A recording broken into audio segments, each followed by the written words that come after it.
Eston McKeague is the president of the Young World Federalists organization, which aims to unite the world under another layer of federal power while maintaining existing nation-state and provincial structures. Today, he'll come on to explain his worldview. So what is world federalism? World federalism is a system where local governments deal with local issues, national governments deal with national issues, and a new layer of global government deals with global issues. At the global level, there would be a legislative world parliament directly elected by global citizens, an empowered executive, and an independent judiciary. The global government would not replace sovereign citizens. It would work with and complement them, dealing only with global issues that are not better addressed at lower levels. This is embodied in the principles of federalism, such as subsidiarity, which says that decisions should be handled at the most immediate level where we're capable.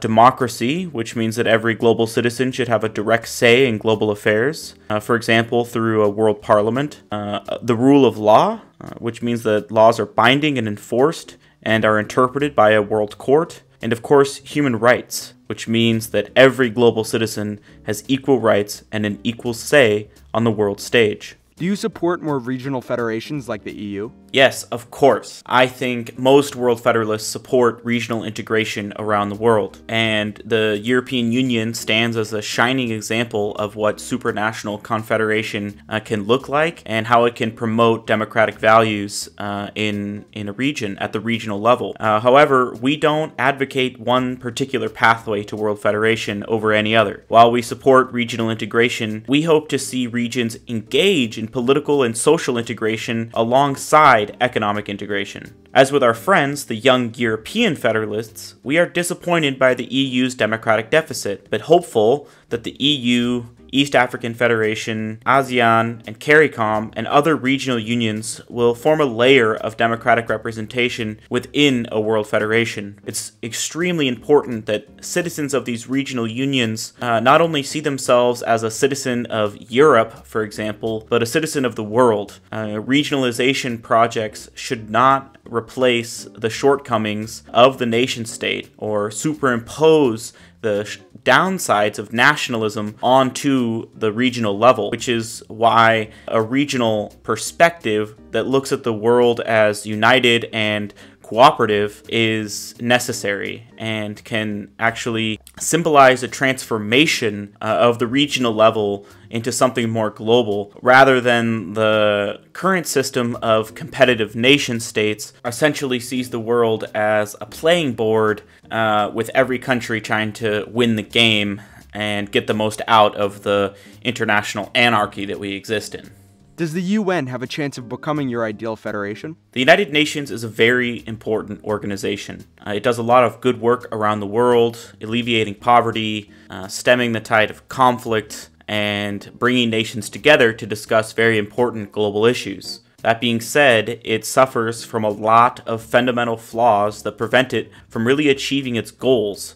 For example, it cannot pass binding laws, only international treaties, which are routinely ignored by nations. It has no law enforcement mechanism. People are only indirectly represented through their governments. And the permanent members of the Security Council, the P5, retain a very asymmetrical position within the organization. They retain a lot of power and authority that wouldn't necessarily be there if the United Nations was democratic. It could become an ideal federation, you say, through charter reform into a world constitution and the creation of new bodies, like the United Nations Parliamentary Assembly, which would start out as advisory, but with time could gradually become more legitimate and authoritative, which is exactly what happened with the European Parliament, which now has co-equal power to propose legislation alongside the nations. So in theory, it could become an ideal federation, but we also recognize other pathways to world federation that exist outside the UN. As we discussed earlier, regional federations, grassroots global democracy, union of democracies, using technology to bring people together online to form a global democracy. I mean, there's many different ideas out here. Obviously, the UN stands as sort of the main institution which needs to be reformed at the global level. It already exists. It's already there. What unites all of these pathways, though, is that we need public support. We need a mass movement movement calling for humanity to be represented on the global stage. Are you afraid of power centralizing toward the world government, like how power centralized toward the American federal government? Yes, of course, the threat of some sort of global tyrannical state is one of the most common criticisms of world federalism, and one of the more common fears that world federalists ourselves we struggle with. However, as identified with the problems of the United Nations, there are a few very powerful countries which have very undue influence on global affairs. So in a sense, we are already living in an era of global tyranny. Whether or not our values align with the global hegemons or not, the fact of the matter is that a few countries dominate the rest in global affairs. And when it comes to some sort of individual taking power, like a global dictatorship or something horrific like that, these problems exist in many nations and have existed for a long time, and countries and democracies have developed tools to mitigate that risk. So principles of federalism, like subsidiarity and checks and balances, democratic participation, democratic oversight, the rule of law, and a world constitution that enshrines and incorporates all of these principles is necessary to mitigate the risk. And just reiterating, the risk of not having a global democracy is larger than creating one, since essentially we are left now at the mercy of the most powerful countries, and with global governance incapable of addressing existential risks like the climate change. Are you afraid that nations with larger populations and proportional influences, like China and America, will dominate the world federal? Yes, well, like I've been saying, the fact is China and America already do dominate global affairs. So we as World Federalists believe that a more accountable and inclusive form of global governance would exactly target this problem. So in the concept of a world parliament with one person, one vote, yes, high population countries like China and India would be represented accurately. And yes, that brings up a lot of fears of differing value systems and differing beliefs of how governance should function. I'll say that currently we have one nation, one vote in the General Assembly, and to manage this transition, we could use a digressive proportionality, which is used in the European Parliament, and there the voting blocks would not be countries, they would be transnational political parties. So it's possible to sort of structure the parliament in a way that, similar with the United States Senate, smaller countries with lesser populations have an equal say just because of their status as a sovereign nation. Now, there's many different formulations of how exactly a world federation, what it could look like, and we don't pretend to have all the answers here. And there could also be a slower transition to achieving a democratic Earth. As I said, there's one concept of a union of democracies where a world federation could start with democracies coming together, forming one polity, one demos, one people, voting in a common parliament and passing laws as a one parliament, and then sort of using incentives like economic incentives as a carrot and economic sanctions as a stick to sort of encourage other nations to join. Now, this does sound a lot like forming power blocks, which is very Cold War-esque in my opinion, but it is a way to sort of address the fears that many people have when we talk about world parliament and global democracy with the very different value systems that humanity has on Earth in the present day. How do you plan to achieve world federalism? Well, as I've outlined previously, there are many different pathways to achieve world federation. So, of course, we're forming the United Nations, forming regional democracies, forming a union of democracies, something grassroots and global outside of all the current political systems. What unites all of these pathways is that we need to make people aware of the goal. We need to make people motivated to fight, to give humanity a voice in global affairs, to recognize that a very few people, very few countries actually decide the direction the world should take. And humanity as a collective, as a demos, as a people group is excluded. And so if we can unite a mass movement of people, then and we can get them behind a single pathway or many different pathways to achieve World Federation, then they become much more of a reality and the will of the people becomes legitimate. Therefore, our primary goal is to raise support for the vision of a united world, creating local chapters of supporters around the world, organizing global events like the Week for World Parliament, which took place this October, between October 21st and 28th, organizing online and building unity amongst the wider World Federalist community as well as outside organizations. So building unity with the climate movement and social justice movements which seek to empower human rights and save humanity from the risk of climate disaster. We must work with these other movements and help realize a transformation in global governance that puts humanity first. Do you think countries with vastly different goals, like, say, the United States and China, could ever work together enough for this to work? Yeah, I mean, of course, I believe that people in both the United States and China and many other countries around the world have much more in common than they have different. At the end of the day, we are all world citizens. We share a common planet. We want, food, water, shelter, good education, good healthcare, good opportunities for young people. We want to avert massive global catastrophe like the climate crisis. We want to end war. We want to go to space safely and democratically, and we want to protect humanity from its darker side, from its flaws, and promote the lighter side and the good part, being a human, and help shape the human condition into something more equitable, more democratic, more inclusive, and better for everyone. So I believe that these are sort of common values that may not unite all 7.5 billion of us, but the majority of people on this earth do believe in these core sort of Maslow's hierarchy basic needs that we need as a species. So for these countries, for the national governments, ideally the decision to share sovereignty in a world federation would be made simultaneously by as many countries as possible. Of course, they can only work together where they face common challenges, such as avoiding the climate catastrophe.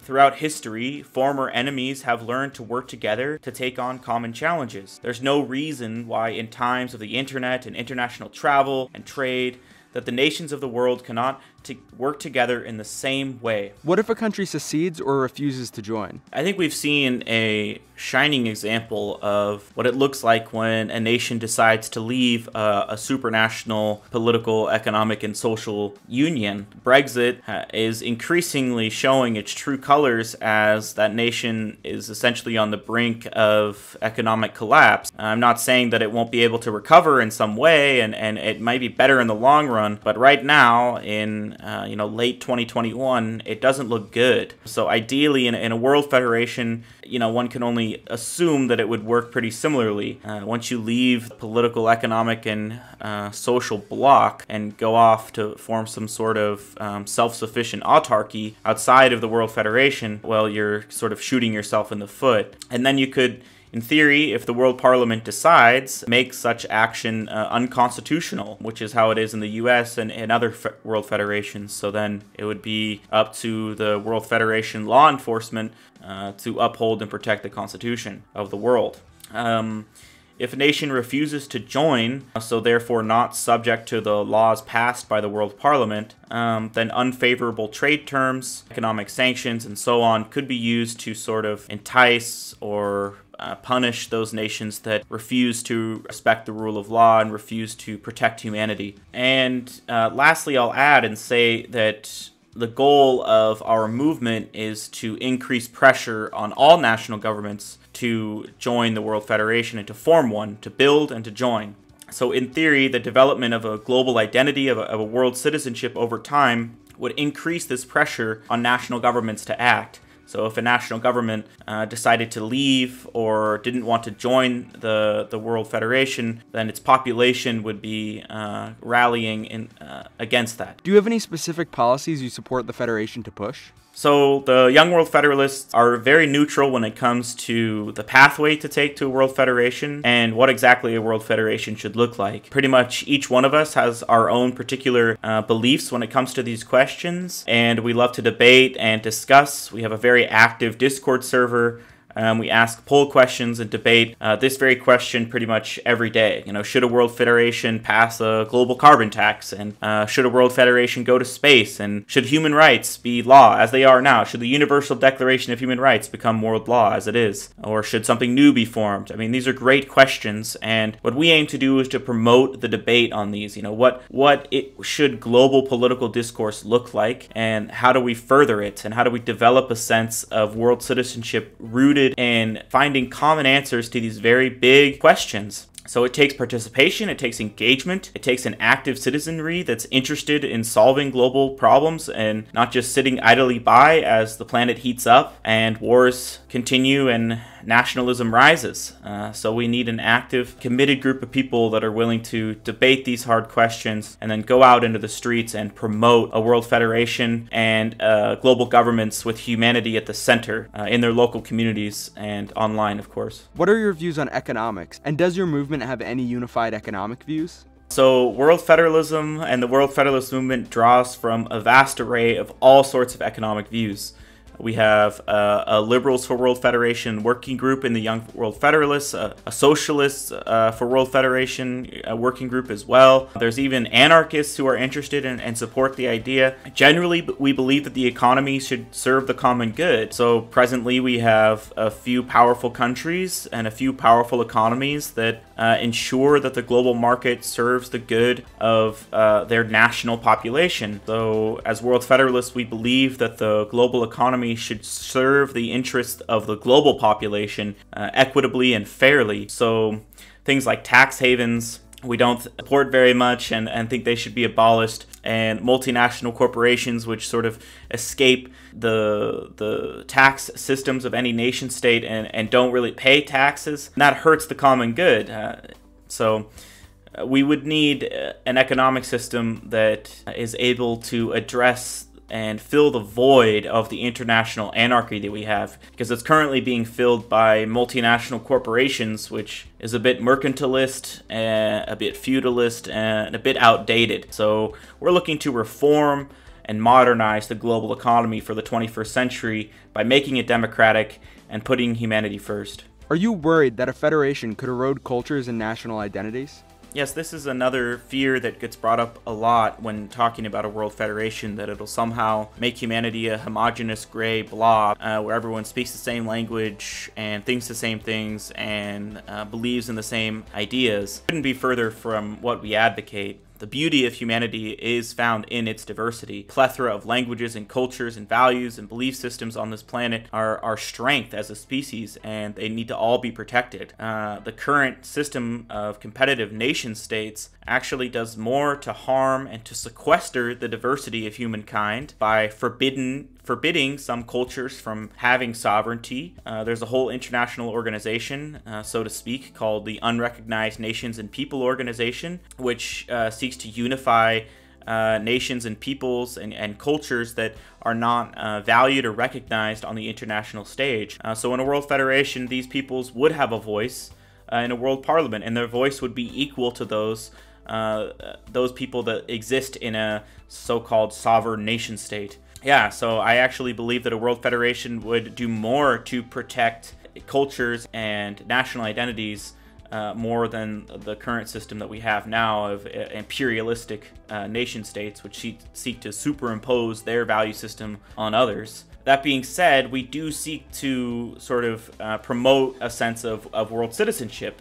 World citizenship, of course, recognizing and celebrating the diversity of humankind, and seeing oneself as a member of humanity. And of course, we advocate a legal world citizenship in which every person on this planet has the right to vote in global elections and the right to vote in global referendum, sort of World Citizens Initiative, which is a campaign that exists from our friends at Democracy Without Borders that would allow all people to have a say.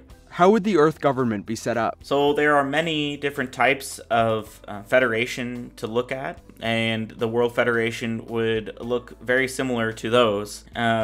So it would be separated into branches of governments: legislative, judiciary, and executive. There would be law enforcement, ideally with eventually no armed forces or militaries, and a very strong federal character. Decisions would continue to be made by the national, regional, and local governments. We envision that a world constitution would be drafted in a UN charter review process or something similar to it, focus on specific details. We want to draw attention to the basic need for a democratic, accountable global government, and the need to liberate humanity from the chains of this competitive and anarchic system of nation states, and to really empower the human species to decide its own future as a collective unit. Do you think world federalism could be achieved within the next 100 years? In the face of the coming climate catastrophe, we need a world federation much earlier than 100 years.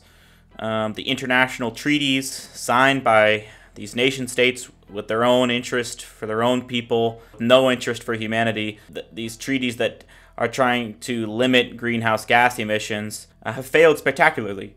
So we owe it to ourselves and our children to manage to get this situation under control and to save Earth.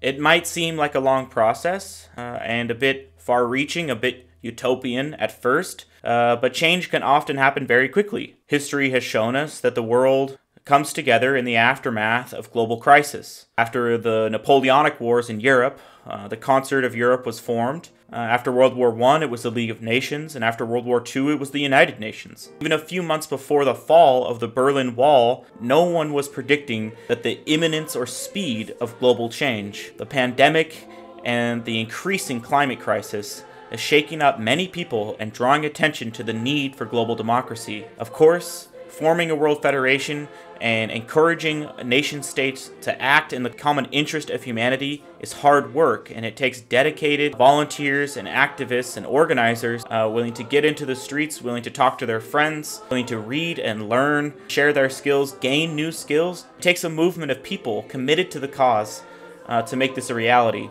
How did you get involved with these ideas? For me personally, I always sort of believed in world federalism, even if I didn't have the right words for it. I was always a world citizen, very interested in different cultures and people groups around the world, and I was fortunate and privileged enough to do a great deal of travel in my youth, which exposed me to many different ways of life, and realizing that the world is really many different worlds all encompassed just into one. You know, the diversity of humankind is really spectacular and amazing if you research it and get to experience it for yourself. We are a beautiful species and something to be admired and celebrated. So that belief, that very social, cultural belief that I'm explaining there, definitely turned into a more political, activist agenda, so to speak, for myself. And then I discovered our subreddit. The subreddit of the Young World Federalists is called r/Global Tribe. So I found that, and then through there I found our Discord server and got involved as a volunteer, and have been stuck ever since. And we're all volunteer. We're all youth led, so we have a lot of fun. We try to do hard work. We try to do good work, but we also have a lot of fun, and it's casual, welcoming environment for many people. So no matter how you're trying to get involved, whether you want to be a chapter lead, a local organizer, or you want to make memes and videos, or you want to write, or you just want to research, or you just want to talk to people and debate this idea. Maybe you've been listening to this video and you hate every word of it. Well, then our online communities are a space to come and ask questions, debate in good faith, open your mind to this idea, open your mind to global change and a global movement to give humanity a voice. We believe it is possible. We believe it's necessary, and we need people to get involved. And so if you're listening to this and you're interested in this idea, then I strongly encourage you to click some links in the description and look us up at ywf.world. Do you have any closing thoughts? I'll end with a quote from Carl Van Doren in The Great Rehearsal of 1948.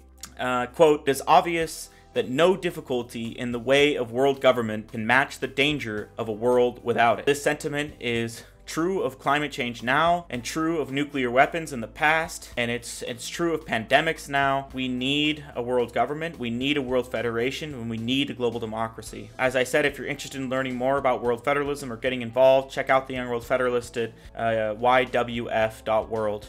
Thank you for coming on, and thanks for watching. You can find all of his links in the description and the pinned comments. Also, sorry I've been out for so long.